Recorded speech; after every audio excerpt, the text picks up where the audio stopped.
Morning everyone, welcome back. This is Raveena Giring watching Rahgir on wheels. इस समय अभी हम हैं मांडवी में, होटल मैजेस्टिक। ये हमारे मुकेश भाई, ये भी हैं उदयपुर के पास से और गुजरात में नौकरी कर रहे हैं। तो देखो नौकरी के लिए कहाँ कहाँ पे आना पड़ता है लोगों को। तो बैग्स हमने पैक कर लिए हैं, हमारी बाइक्स रेडी हैं नीचे और अब जा रहे हैं नीचे और निकल रहे हैं for statue of unity, road to heaven. ये भी बड़ी सही जगह है मांडवी, बट कुछ है नहीं यहाँ पे देखने के लिए। तो रोड टू हेवन है यहाँ से कम 110 किलोमीटर, तो हमें लगेंगे 3 से 4 घंटे पहुँचने में। उसके बाद फिर वहाँ पे एक्सप्लोर करेंगे, देखेंगे, शॉट्स वगैरह लेंगे। तो वी आर ऑल सेट और निकल रहे हैं हम अब स्टैचू ऑफ यूनिटी के लिए। बहुत ज़्यादा गर्मी है, सफ़र ज़्यादा नहीं है, 110 किलोमीटर का है, बट वो भी बहुत ज़्यादा है ऐसी धूप में, क्योंकि उसके बाद जाके घूमना भी है भाई वो जगह। तो वो एक टास्क है अपने आप में ही एक। तो 2.5 से 3 घंटे लगेंगे हमें पहुंचने में। Now let's see. अभी बज रहे हैं 10:30 और मेरी घड़ी में बज रहे हैं 3। टाइम ठीक करना पड़ेगा यार। तो बढ़िया सा रोड है ये। I don't know, I think NH53, I guess वही है शायद, 53 NH53। बड़ा सही रोड है वैसे तो, क्योंकि फॉरेस्ट के बीच में से निकला, इसलिए 4 लेन नहीं निकला हुआ। बट हाँ, रोड बड़ा सेक्सी है, मज़ा आ रहा है यहाँ पे चलाने में। और छाया आ रही है, इतनी धूप में भी छाया मिल रही है, तो फिर उससे बढ़िया और क्या ही हो सकता है। तो जैसे कि मैंने बताया था कि भाई को दिक्कत हो रही है, कल से गोली दवाइयाँ ले रहे हैं, तो अभी भी चलने में इनको दिक्कत हुई और अब स्प्रे मारने के लिए रुके हैं। बड़ी तकलीफ़ है, बुढ़ापे में यार दिक्कत तो होती है। तो इसलिए दोस्तों एक टिप है तुम्हारे लिए, जितना जल्दी हो सकता है घूम लो, वरना बाद में घुटनों के दर्द में घूम नहीं पाओगे। जोक्स अपार्ट, ये सब मजाक है भाई, ये भी जवानी है, बट दिक्कत कभी भी हो जाती है। मारते हैं स्प्रे। यहाँ मारोगे, देख लो कैसे कैसे चलना पड़ता है दोस्तों यार। लगा स्प्रे होता भी है ढंग से। तो भाई इतना गंदा रोड है ना ये, मैं बता नहीं सकता जिस पे हम आए हैं। और ये जगह भी कुछ खास लग नहीं रही है, ये भी थोड़ी गंदी सी लग रही है। आई नो मुझे ऐसा बोलना नहीं चाहिए, बट आप रोड की हालत देखो यार। इंडिया में रोडों की कंडीशन इतनी ज़्यादा बुरी है ना, मतलब रोड है ही नहीं, गड्ढे हैं सिर्फ। इसमें क्या गाड़ी चलाऊं, बारिश नहीं आ रही। वो तो ज़्यादा गुस्सा इसलिए आता है क्योंकि इतना लोग टैक्स वैक्स पे करते हैं हम लोग, फिर भी ये हालत है देश के रोडों की। साला मेरा ड्रोन, लैपटॉप सब पीछे टॉप बॉक्स में, पता नहीं क्या हालत हो रखी होगी उनकी। आधी चीज़ें तो ऐसे ख़राब हो जाती हैं, जो चीज़ें ख़राब नहीं होती ना, वो ऐसे रोड की वजह से ख़राब हो जाती हैं। तो हम ले रहे हैं अपना पहला ब्रेक। रोड पे चलते चलते हो गए बहुत ज़्यादा परेशान। तो ट्रक वाला ढाबा मिला है, रुकते हैं यहीं पे। तो लंच ब्रेक हो गया हमारा और फिर से ख़राब रोड पे चलना है। अरे बाप रे, ये एक अपने आप में एक अलग टास्क लग रहा है मुझे, इस रोड पे चलना। बहुत ही ज़्यादा मौत आ रही है और मुझे सबसे ज़्यादा प्रॉब्लम होती है कि मेरे टॉप बॉक्स में मैंने ड्रोन्स और ये रखे हुए हैं ना, लैपटॉप। तो मुझे नहीं लगता इसके बाद मैं ऐसे कोई बिना प्रिपरेशन के और टॉप बॉक्स में रख के सब चीज़ें लाऊंगा कभी, इतने महंगे गैजेट्स। तो अगर आप लोगों को पता है कि और कहाँ रखा जा सकता है ड्रोन को और लैपटॉप को, तो प्लीज़ बताएं, सेफेस्ट जगह बताएं, सेफ़ तरीका बताएं उसमें रखने का। अगर किसी को पता है तो कोई वीडियो लिंक ही पता हो तो यार वही बता देना। I am also new to this, मेरी पहली राइड है जिसमें मैं लैपटॉप अच्छे से लेके जा रहा हूँ इतने लंबे टाइम के लिए। सॉरी, बता लेके तो गया हूँ, पर इतने लंबे रन के लिए लैपटॉप और ड्रोन इतने एक्सट्रीम कंडीशंस में, क्योंकि भाई ये जो ऑफ रोड जाते हैं मैं ही जानता हूँ कैसे मैं निकालता हूँ। ड्रोन एक बार ख़राब भी हो चुका है बीच में, और तुम्हें पता ही है एक बार ख़राब होने के बाद कोई चीज़ की हालत कैसी हो जाती है। बट कोई ना। तो मैंने एक्सपेक्ट नहीं किया था कि गुजरात में भी इतनी ग्रीनरी और ऐसा कुछ होगा। बट बारिश का टाइम है और जिस एरिया से हम निकल रहे हैं ये एक हिल स्टेशन से होते हुए हम आ रहे थे, तो फिर बीच में मांडवी आया था।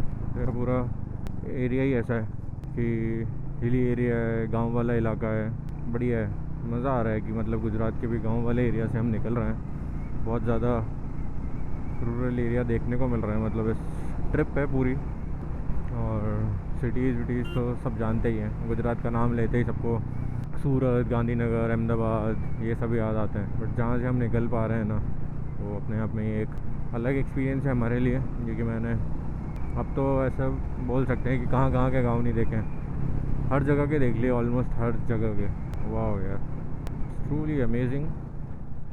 तो इतनी देर बाद जाके 4 लेन आया है, बट 4 लेन आने के बाद भी कुछ नहीं हुआ, सिर्फ केवल लेन्स अलग अलग हो गई, उधर से कोई आ नहीं सकता, पर गड्ढे वहीं के वहीं हैं। इस देश का कुछ भी नहीं हो सकता भाई साहब जब तक ये नेता लोग हैं ना, ये ऐसे क्या बोलूँ, मतलब अब कोई बोलेगा कि भाई बारिश इतनी है, रोड तो गड्ढे तो होंगे ही। भाई बारिश की गलती नहीं है, ये सरकारों की गलती है, भ्रष्ट नेताओं की गलती है जो ऐसे ठेकेदारों से बनवाते हैं, वो काम चोरी करते हैं, पैसे खाते हैं, तभी इतना कमज़ोर माल डालते हैं। मेघालय से ज़्यादा बारिश हो सकती है क्या कहीं पे? बताओ, इंडिया में मेघालय से ज़्यादा कहीं बारिश हो सकती है? नहीं ना। वहाँ के रोड भी इतने बढ़िया है ना कि पूछो मत।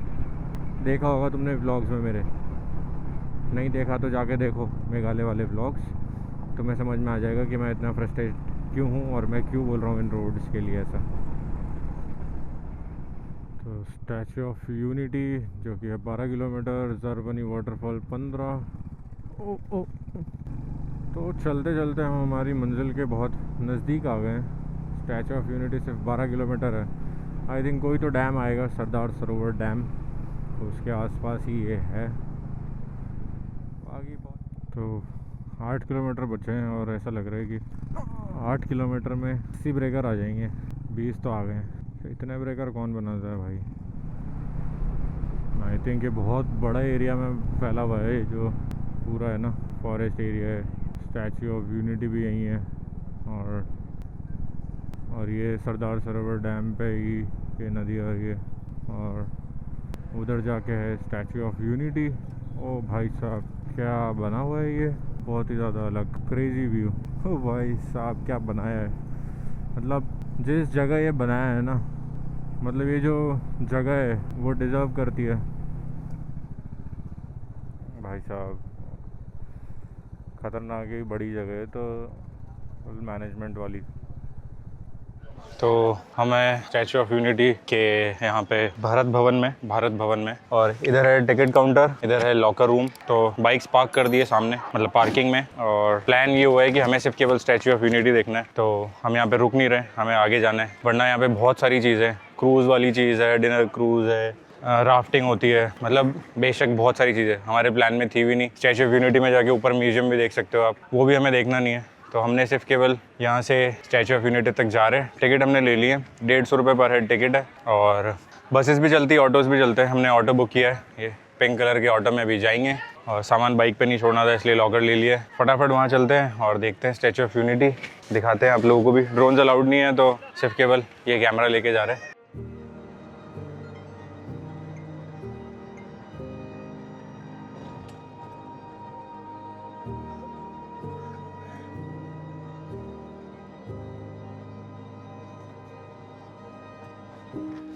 पहुंच गए हैं स्टैचू ऑफ यूनिटी, वहाँ पे स्टैचू, बाकी आसपास छोटी छोटी हिल्स हैं। इधर ऑटो स्टैंड, इधर स्ट्रीट वेंडर्स।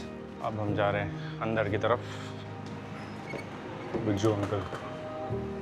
तो भाई यहाँ पे हुई है ख़तरनाक चेकिंग, उसके बाद हम आ गए अब स्टैचू ऑफ यूनिटी के सामने। लुक एट द व्यू, ये है भाई एंट्रेंस, कुछ ऐसी सी स्टैचू ऑफ यूनिटी है। चलते हैं स्टैचू देखने। स्टैचू ऑफ यूनिटी की वॉइसेस चल रही हैं, काफ़ी बड़ा कॉरिडोर है ये। बताओ इनको पता नहीं थे, सोच रहे थे गांधी जी हैं। सरदार वल्लभ भाई पटेल ही है भाई। सरदार सरोवर डैम पे बनाया ही क्यों है ये, इसीलिए तो बनाया है।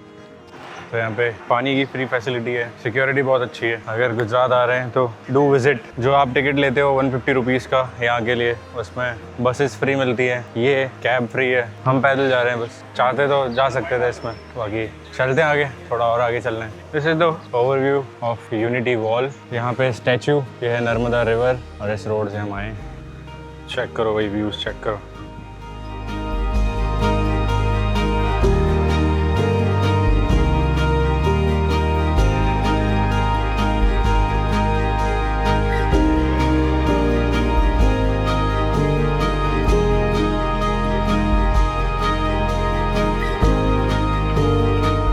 स्टैचू ऑफ यूनिटी भी देख लिया भाई, बड़ा ही सेक्सी स्टैचू बनाया है। ये वर्ल्ड लार्जेस्ट स्टैचू है, और आपने शॉट्स एंजॉय करे होंगे। बस ड्रोन शॉट मैं दिखा नहीं पाया क्योंकि ड्रोन उड़ाना अलाउड नहीं है।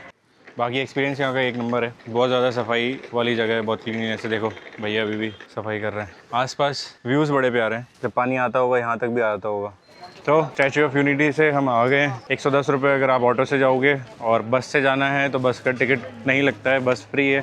आप जो भी टिकट लेते हो उसके साथ बस फ्री आती है, मतलब बस की राइड फ्री आती है। यहाँ लॉकर में वापस से सामान लेंगे और फटाफट चलेंगे बाइक पार्किंग पे, और उसके बाद अपने सफ़र को आगे कंटिन्यू करेंगे। बने रहिए सफ़र में हमारे। तो निकल रहे हैं हम स्टैचू ऑफ यूनिटी से बाहर, और ये खेवड़िया करके कोई वहाँ पे पड़ती है। अब हम जा रहे हैं, हमारा जो अगला स्टॉप है वो है वडोदरा, क्योंकि यहाँ रुकने का सेंस हमें लगा नहीं। वो इसलिए क्योंकि स्टैचू ऑफ यूनिटी हमें जितना देखना था हमने देख लिया, फ़ोटो शूट करना था कर लिया। दूसरी यहाँ पे जंगल सफारी मंदिर है, मंदिर में ऑलरेडी बहुत देख लिए हैं। जंगल सफारी जाना नहीं है, क्योंकि जंगल सफारी यहाँ पे है ज़ू वाली, तो ज़ू में घूमने में इतना मज़ा नहीं आता है जितना कि एक्चुअल में वाइल्ड लाइफ सेंचुरी में घूमते हैं। तो वाइल्ड लाइफ सेंचुरीज़ देखी भी है ना, तो अब एक्सपीरियंस ऐसा हो गया कि भाई नई वाइल्ड लाइफ सेंचुरी ही ट्राई करनी है। ज़ू में वो मज़ा नहीं है, वो फैमिली वाली जगह है, ठीक है। जहाँ पे अगर आप लोग आ रहे हैं तो प्लीज़ डेफिनेटली अपनी फैमिली के साथ आ रहे हैं तो बिल्कुल आइए और घूमिए। तो NH56 पे हम आ गए हैं, और रोड की हालत देखो कितनी गंदी हालत है, बहुत ही गंदा सा रोड है, और रास्ते में सूअर भी मरा हुआ है। छी यार, क्या देख लिया भगवान। नॉर्थ ईस्ट में वैसे इतने कटते हुए देखें, अब और नहीं देखने थे। ऐसे उड़ी खाते हैं, चाय पीने रुके थे, ऐसे नहीं खाते भाई। चाय किसी ने भी नहीं पी है।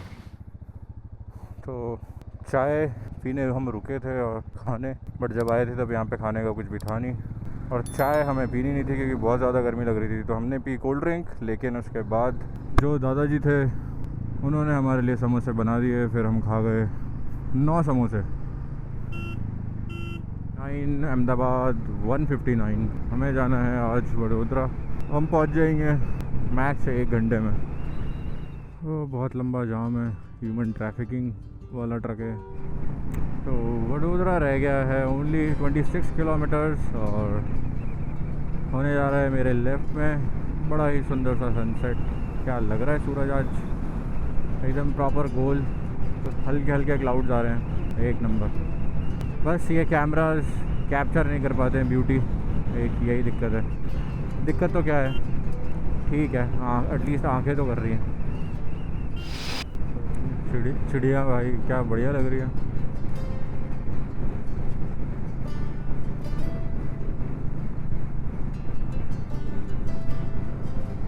Bye bye.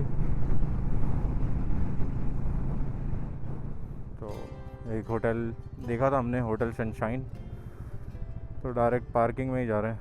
पार्किंग में लिफ्ट है, चेक कर लेना, होनी तो चाहिए। ठीक है, तो डायरेक्ट रूम देखने ही चलते हैं। तो दोस्तों हमने चेक इन कर लिया है वडोदरा में होटल सनशाइन, और ये रूम है कुछ, और ये मैं हूँ। This is 1 room, this is 1 bed, this is 2nd bed. आज इस आदमी को सुलाएंगे अकेले, इनके दर्द है। और ये है बाथरूम, थोड़ा छोटा है।